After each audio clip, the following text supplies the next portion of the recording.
The last week of November in Boston in 1963 had the quality of a city still in shock, still trying to find its footing after something that had knocked the entire country sideways, and the streets around Copley Square had that specific subdued energy that cities acquire when public grief has not yet finished settling into private grief, when people are still walking around with the stunned look of those who have absorbed a fact intellectually but whose bodies have not yet confirmed it. And Frank Sinatra arrived at the Copley Plaza Hotel on the evening of November 26th, having driven up from New York because he had not wanted to fly, had needed the hours in the car to sit with the particular weight of the previous 4 days.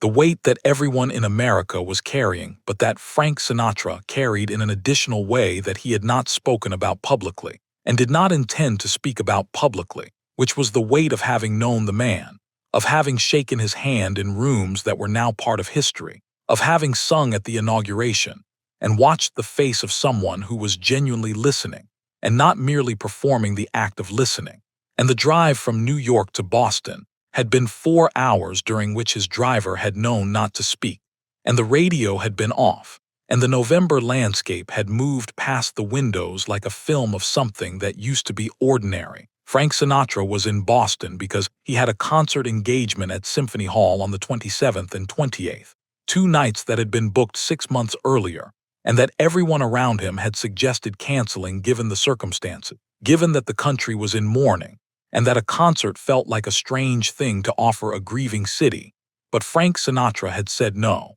had said that canceling was the wrong decision, had said that people needed somewhere to go and something to listen to, and that a concert was not disrespectful, but was in fact the opposite of disrespectful, was an affirmation that ordinary life had to continue even when ordinary life felt impossible. And he had arrived in Boston carrying this conviction alongside the grief, and had checked into the Copley Plaza, and had gone immediately to his suite, and had sat in the chair by the window looking at the lights of the city for a long time without calling anyone or ordering anything, or doing any of the things that arrival in a hotel usually involve. What interrupted this sitting was a telephone call from the hotel's front desk, informing Frank Sinatra that there was a man in the lobby asking to speak with a man who had given his name as Daniel Kowalski, and who had said he was a janitor at Symphony Hall, and that he had something he needed to say to Frank Sinatra, and that he understood if Mr. Sinatra did not want to be disturbed, but that he would be grateful for 5 minutes if Mr. Sinatra could spare them. And Frank Sinatra, who had been sitting by the window for 2 hours with nothing but his own thoughts for company, said send him up, partly out of curiosity, and partly because any conversation was better than the silence he had been sitting in, and partly because something about the specificity of the request. A janitor from Symphony Hall who had tracked him to his hotel and asked for 5 minutes, suggested a quality of purpose that Frank Sinatra found more interesting than whatever else the evening had to offer. Daniel Kowalski was 58 years old, a large, broad-shouldered Polish-American man with gray hair cut very short, and the kind of hands that suggested decades of physical work, large and slightly swollen at the knuckles, and he arrived at Frank Sinatra's suite door wearing a clean white shirt and dark trousers that had been pressed with care, the clothing of someone who had dressed for an occasion they considered important. And when Frank Sinatra opened the door, Daniel said, "Mr. Sinatra, I'm sorry to bother you," in a voice that had the specific texture of someone managing nervousness through concentration. And Frank Sinatra said, "You tracked me down to a hotel, Daniel. You must have something worth saying." And Daniel said, "I do, yes." And Frank Sinatra stepped back from the door, and Daniel came in and stood in the middle of the suite sitting room with his hands at his sides in the posture of a man who has not been in many hotel suites and is not entirely sure what the protocol requires. What Daniel Kowalski had come to say was this. He had worked as a janitor at Symphony Hall for 22 years, and in that time he had seen most of the significant performers who had played the hall, had cleaned the stage before and after their performances, had occasionally been in the building during rehearsals, and he had developed over those 22 years a private understanding of what the hall sounded like when it was working and what it sounded like when it was not, an understanding built entirely on observation rather than on any formal musical training. and Daniel believed that Frank Sinatra needed to know something specific about the hall's acoustics before he performed there the following evening, something that Daniel had learned from watching performers fail to account for it, and that he wanted to pass along, because he had been listening to Frank Sinatra's records for 15 years and did not want to watch Frank Sinatra make the same mistake. The acoustic issue Daniel described was real and specific. It concerned a section of the hall's ceiling above the rear orchestra that had been repaired the previous spring in a way that had altered the reflection pattern in the back third of the room, and Daniel had noticed over the course of several performances, since the repair, that performers who did not adjust their projection for this change were losing the back of the hall in ways that audiences seated there experienced as a subtle muddiness in the sound, not enough to ruin a performance but enough to reduce it from what it should be. And the adjustment required was small but precise, and involved a particular relationship between the performer's positioning on stage and the angle of projection, something that Daniel had observed 3 performers figure out on their own during performances, 2 of them too late to apply it usefully, and 1, during the first song of the first set, in a way that had transformed the rest of the evening. And Daniel had come to Frank Sinatra the night before rather than waiting until the performance, because he wanted Frank Sinatra to be able to work with it during sound check. Frank Sinatra listened to all of this without interrupting, and then asked Daniel several questions that were specific and technical, questions about the geometry of the repair and the section of ceiling involved, and where exactly the performers who had successfully adjusted had positioned themselves. And Daniel answered each question with the precision of someone who had been thinking about this for months and was grateful to finally be asked. And the conversation lasted not 5 minutes but 40. And at the end of it, Frank Sinatra said, "Come to the sound check tomorrow at 2. I want you there when we run through the positioning." And Daniel said, "I'll be there," in a voice that contained something Frank Sinatra recognized as the specific relief of someone who has taken a risk and found it was worth taking. The sound check on the afternoon of the 27th lasted 2.5 hours instead of the usual 90 minutes, because Frank Sinatra worked through the positioning issue with the same methodical attention he brought to everything musical, starting from Daniel's description, and then testing it empirically, having Daniel stand in different sections of the hall, while Frank Sinatra sang from different positions on the stage, and listening to Daniel's assessment of what he was hearing. And the adjustments were small but cumulative, and by the end of the sound check, Frank Sinatra had found a relationship between his positioning and the hall's altered acoustics that satisfied him,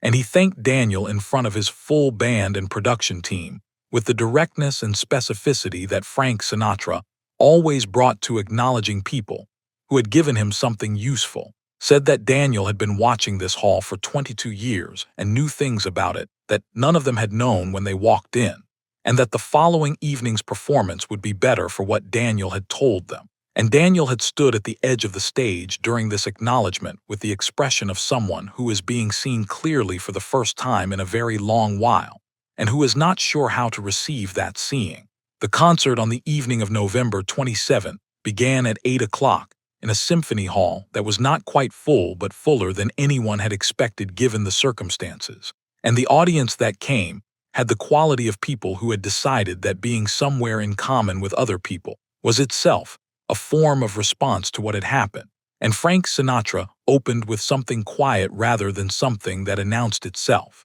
understanding that this particular audience on this particular evening needed to be approached rather than commanded, needed to feel that the music was coming toward them rather than being delivered at them. And the sound in the hall was everything that the afternoon's work with Daniel had been aimed at, clear and full throughout the space, including the back third, where the ceiling repair had been creating its subtle difficulties.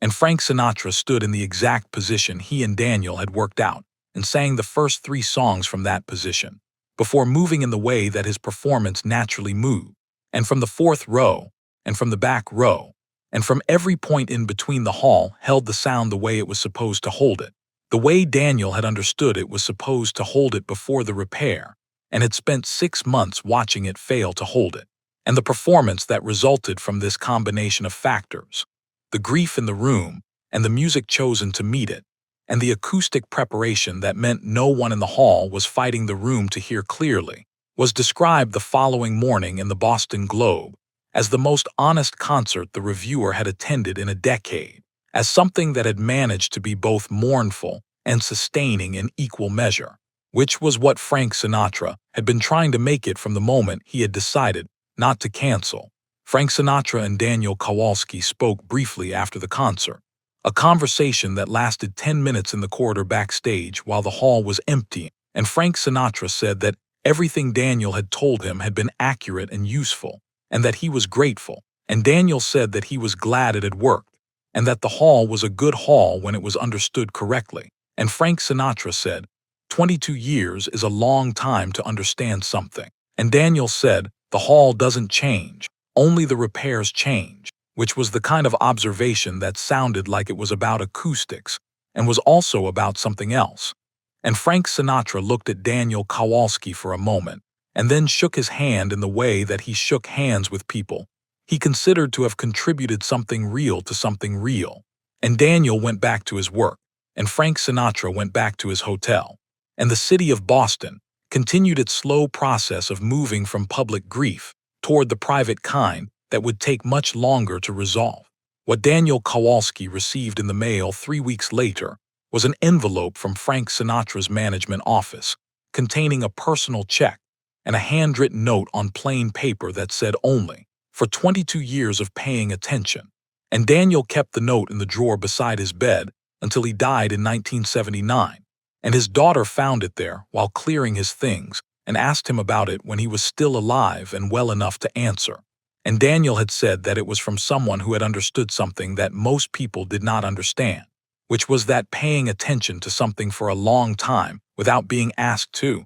and without any reward for doing so, was itself a form of expertise, and that the people who possessed this form of expertise were usually invisible to the people who could have used it, and that once in a while someone came along who was not too important to be told something by a janitor, and that this was rarer than it should be but was not as rare as it sometimes felt. And Daniel's daughter had read the note again and put it back in the drawer, and eventually framed it and hung it in her house in Somerville, where it remained through the rest of her life, as evidence of something her father had known that she was still in the process of learning, which was that excellence recognized in unexpected places was not charity but accuracy, was not generosity but simply the correct response to a thing correctly done, and that Frank Sinatra, standing in a hotel suite in Boston in late November of 1963, and saying send him up had been not a kindness, but a judgment, the judgment of a man who understood that the people who knew things were not always the people who were supposed to know things, and that the only way to find out what a building truly sounded like was to ask the person who had been listening to it for 22 years.